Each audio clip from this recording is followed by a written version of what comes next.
Hello दोस्तों, स्वागत है आपका हमारे यूट्यूब चैनल इंस्पायरिंग स्टोरीज़ पे, जहाँ पर मैं इंस्पायर करने वाली कहानियाँ लेकर आती हूँ। आज भी मैं एक ऐसे ही कहानी लेकर आई हूँ।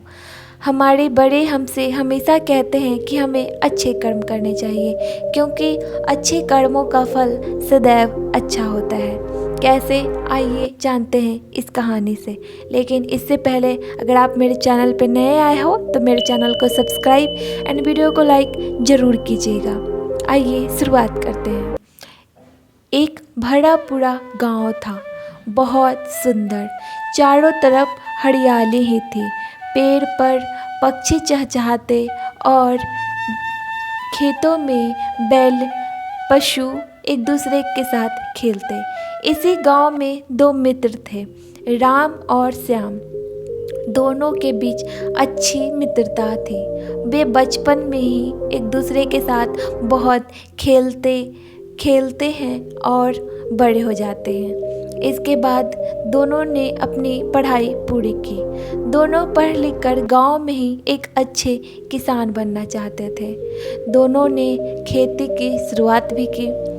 राम की फसल बहुत अच्छी हुई। राम ने बहुत मेहनत की थी, जबकि श्याम को लगा कि उसका भी फसल अच्छा होगा, लेकिन उसकी फसल अच्छी नहीं हुई। इससे वह बहुत ज़्यादा दुखी और क्रोधित हुआ, क्योंकि उसके मित्र राम की फसल अच्छी हुई थी। इस बात से वह दुखी था। लेकिन राम बहुत खुश था, क्योंकि उसकी फसल अच्छी हुई थी। लेकिन उसको श्याम के लिए दुख भी था, क्योंकि उसके दोस्त की फसल अच्छी नहीं हुई थी। दोनों मिलकर एक बार फिर से खेती करते हैं। इस बार भी राम की फसल अच्छी हुई और श्याम की फसल अच्छी नहीं हुई। इस बात से वह बहुत ज़्यादा क्रोधित हुआ। इसके बाद से उसने सोचा कि मैं उसका फसल नष्ट करके रहूँगा। श्याम ने उसके फसल को नष्ट करने के लिए उसके खेतों में चूहे छुड़वा दिए, जिसने चूहे ने सारे फसल को बर्बाद कर दिया। इससे राम बहुत दुखी हुआ।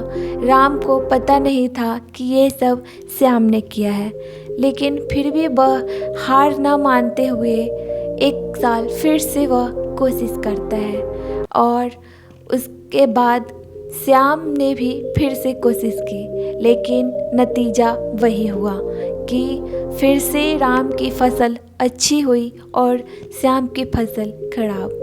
इस बार भी श्याम ने जलन के मारे उसके फसल में आग लगा दी।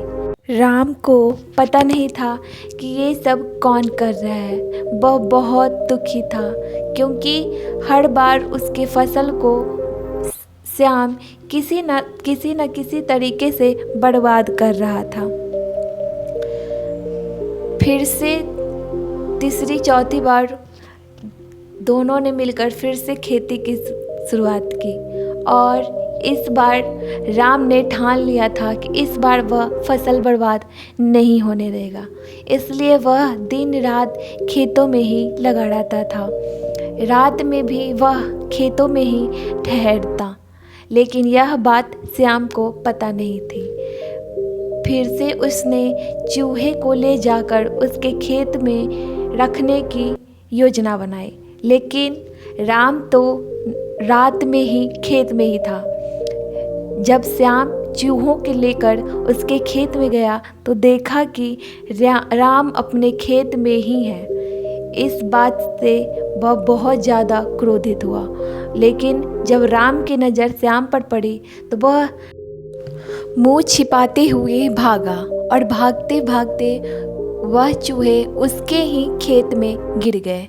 जब सुबह हुई तो पता चला कि श्याम के खेतों में चूहों ने हमला बोल दिया है और सारे फसल नष्ट कर दिए हैं। क्योंकि इस बार श्याम का फसल बहुत अच्छा हुआ था, लेकिन उसकी गलती ने उसका ही सर्वनाश कर दिया।